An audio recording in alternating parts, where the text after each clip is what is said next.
عشاق طيور الزنا والطيور المغردة، مرحبا بكم في موضوع جديد. موضوع اليوم سوف يكون عن طريقة تسميع الطيور، مثل فراخ الحسون، فراخ هجين الحسون، أو هجين البسبوس وهجين التفاحي وهجين الخضري، أو إن صح التعبير جميع الفراخ التي باستطاعتها حفظ التغاريد والنوطات التي يحب المربي سماعها في الطيور وتزيد من قيمتها. سوف نتعرف عن طريقة مختلفة عما يروج، والحمد لله أستعملها منذ أكثر من 20 سنة والنتيجة ممتازة بعيدا عن التعقيدات. سنتعرف كذلك عن العمر المثالي للفراخ التي سيسهل معها التسميع والحفظ، وعن اختيار الوقت المناسب للتسميع، وأيهما أفضل، النهار أو الليل أو طول 24 ساعة. ونزيل اللبس عن طريقة الحفظ المثالية بعيدا عن الطرق التقليدية. لكن قبل البدء، شكرا للمتتبعين الذين وضعوا ثقتهم في القناة. أنا كما قلت أضع تجربتي رهن إشارة من يريد، وأحكي عن تجربتي لا أقل ولا أكثر لتعم الفائدة، ويجد ذلك الهاوي للطيور ما يحتاج ويساعده لحل المشاكل في تربية الطيور. فألف مرحبا بكلكم جميعا. نبدأ على بركة الله والله المستعان.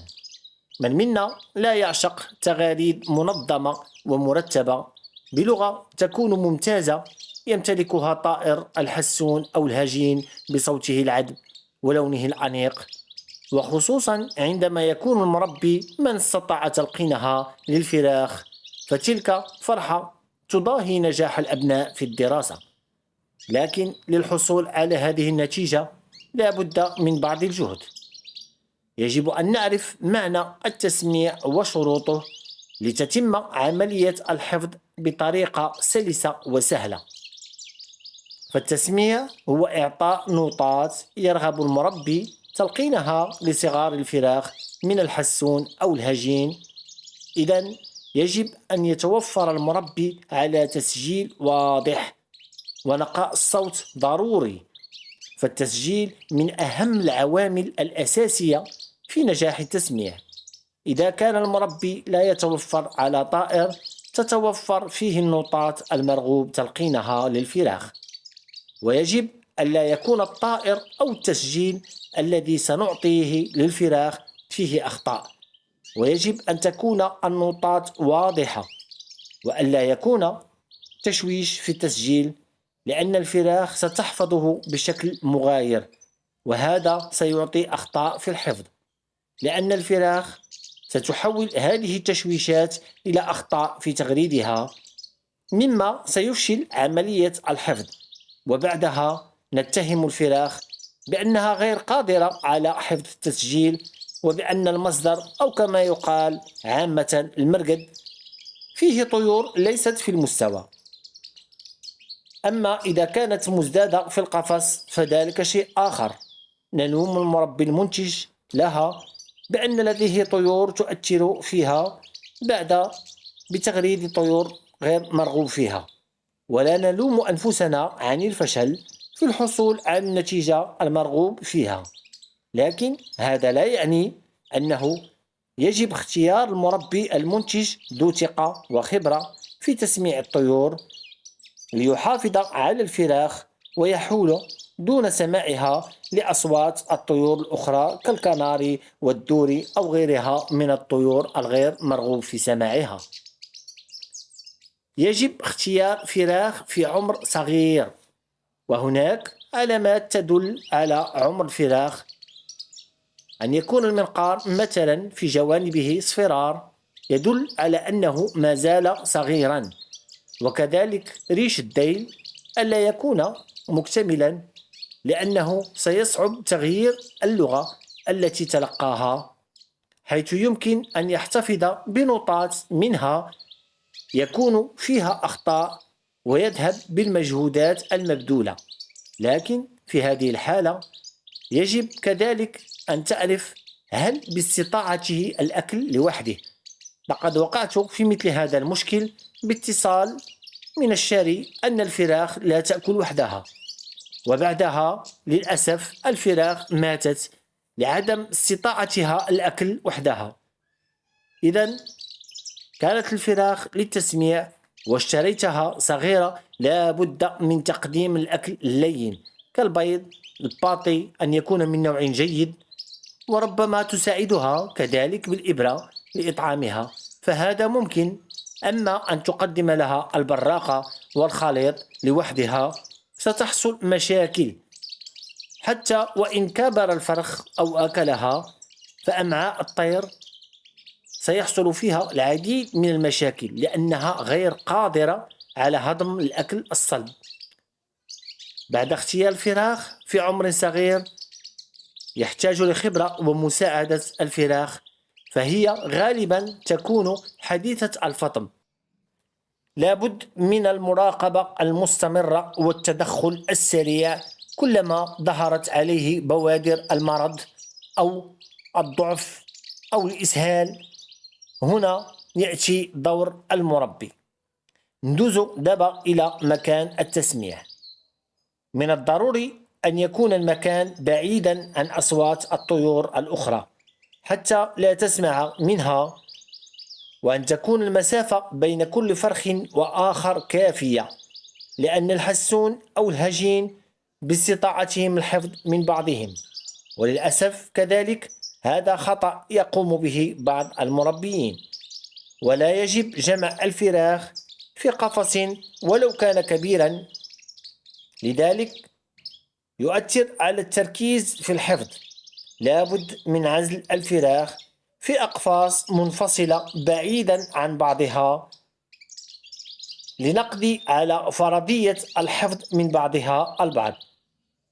أما إذا كان المربي يتوفر على طائر لو متر دو شان فيستحب أن يكون في وسط المجموعة المرغوب تحفيظها، لكن المشكل في استعمال لو متر دو شان هو دخوله في فترة غيار الريش، مما سيؤثر على عملية الحفظ لأنه سيتوقف عن التغريد. في هذه الحالة يلتجئ المربي إلى استعمال تسجيل آخر لاكتمال الحفظ، وهذا خطأ فادح. سيحصل ارتباك في الحفظ والنوطات وترتيبها، إلا إذا كان التسجيل من لو متر دو شان الذي نمتلكه، فهذا مستحب لتبقى الفراخ في نفس اللغة. أخطاء في طريقة التسميع. مكان التسميع يجب أن يكون بعيدا عن الضوضاء، وخصوصا بالنسبة للهجين من الحسون، لأن ذكاءه في الحفظ يفوق باقي الطيور، فهو يستطيع حفظ بعض الأصوات كصوت رنات الهاتف المتكررة أو صوت المنبه وصوت الإزعاج الذي يحدثه الباب. وهناك نقطة أخرى جد مهمة، كثير من المربيين سامحهم الله يدخلون الفراخ المرغوب في تسميعها إلى مكان مظلم جدا داخل علبة يطلقون عليها اسم علبة التسميع، ثم يدخلونه في الخزانة ويقفلون عليه الباب. وهناك من يضع في علبة كرتونية ثم يدخلونه إلى المكان المظلم، وهذا عيب وعار نظرا للأضرار التي يتسبب فيها لهذا الطائر، لأن الجهاز العصبي لهذه الفراخ سيكون في خطر، لأن الساعة البيولوجية التي تتبع إيقاع الليل والنهار سوف تخرب لا محالة، لأنها تأخذ الأوامر من الدماغ بوجود الضوء يعني النهار، أو بوجود الظلام يعني الليل، وهي المسؤولة عن النوم والأكل والتغيرات في مستوى الهرمونات ودرجة الحرارة في الجسم، وتعرف التغيرات الحيوية والنفسية التي تتبع دورة الساعة الحيوية أو البيولوجية في 24 ساعة بالإيقاع اليومي، بالإضافة إلى خلية معرفة الموسم، هل هو موسم التزاوج أو الراحة أو موسم تغيير الريش، إذن هذه الخلايا سوف تدمر. سيقول البعض: أنا أستعمل هذه الطريقة منذ زمن وليس لدي مشاكل. سأجيبك أن الله سترها معك، لكن لنكن منفتحين. مثلا التدخين يصيب بالسرطان الرئوي ونوبات القلب، رغم ذلك ما زالت البشرية تدخن.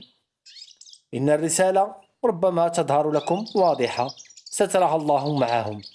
وألوان الطيور ستكون باهتة، والتحناية سيكون اللون الأحمر فيها باهت، كذلك لانعدامها للتشميس. والمنقار والأظافر ستكون طويلة وهشة، ولو نقدم الكالسيوم، لأن ليس هناك فيتامين D3 المسؤول عن تثبيت الكالسيوم في العظام. أما مشكل الفاش فحدث ولا حرج، لأن الحرارة والظلام سيساعدها على الانتشار بطريقة سريعة. وهناك من يترك له البراز أعزكم الله ليصبح متراكما بدعوى الدفء، وهذا حرام. فالرائحة الكريهة بتراكم البراز ستصيب الطائر بمرض الربو. لا محال من المشاكل، لا محال، ومشاكل صحية عديدة بسبب تهور المربي وتتبعه لأناس ما زالوا يعيشون في العصور الوسطى بأفكارهم وأكاذيبهم. أفضل طريقة للتسميع والوقت المناسب: التسميع باستعمال حافظة مثل هذه، لها غشاء نستعمله في وقت التحفيظ، تعطي نتائج ممتازة، فهي لا تحجب الضوء على الفراخ، بالإضافة إلى الغشاء الذي يوفر الظلام في الوقت المحدد، ونزيله بعدها ونترك الطائر، فهي تحافظ على الجو الصحي للفراخ، وهي متوفرة في الأسواق وبكثرة، عوض قماش الذي يمكن أن تتسرب منه بعض الخيوط تلتصق في بعض الأحيان بأرجل الطائر، وهنا مشكلة أخرى. ولا ننسى تشميس الفراخ وإعطائها الاستحمام، فهذا يزيد من صحة الفراخ. يمكن استعمال مثل هذا الجهاز أو استعمال MP3 صغيرة، لكن إذا كان عدد الفراخ التي نريد تسميعها كثيرة سيصعب التحكم في كل جهاز على حدة. طريقة التسميع: نضع في الأول بتبتة صغيرة حتى نسمع نداء الفراخ ترد على البتبتة، عندها نغطي الطائر ونبدأ في عملية التسميع. ومن الأفضل أن نقسم اللغة إلى عدة مقاطع أو نوتات، ونعطي كل نوتة رقم ونعيدها لمدة حتى تحفظها الطيور، ثم نمر إلى النوتة الأخرى، وهكذا حتى تتم المقاطع كاملة، وبعدها نعطي اللغة كاملة. أما عن وقت التسميع فساعتان إلى 3 ساعات مع الفجر، ونفس الشيء 2 إلى 3 ساعات بين العصر والمغرب. أما في الظهر لا نعطي اللغة، بل نترك الفراخ في حالة راحة ونترك لها الوقت لمحاولة إعادة ما سمعته ولو بلغة غير مفهومة. وعند العصر أو المغرب سنجد الفراخ بمجرد البتبتة مستعدة ومتشوقة لسماع المقطع وتذكره. نعطي اللغة لمدة 2 إلى 3 أشهر حسب الطيور التي تم شراؤها، وبعد الانتهاء من مرحلة تغيير الريش نعطي نفس الشريط لمدة 3 أشهر، لكن مرة واحدة في اليوم تكون كافية ليتذكر الطائر جميع النقاط وترتيبها، وبعدها سيكون لدينا طيور قد تمكنت من اللغة التي أعطيناها. موضوع اليوم قد انتهى. أظن أخي المربي، أختي المربية، أن جميع المعلومات التي تحتاج إليها في تسميع الطيور التي ترغب فيها توجد في هذا الفيديو. أنتظر التشجيع منكم ونزيد العطاء ونزيد الفيديوهات، وإلى حلقة مقبلة إن شاء الله.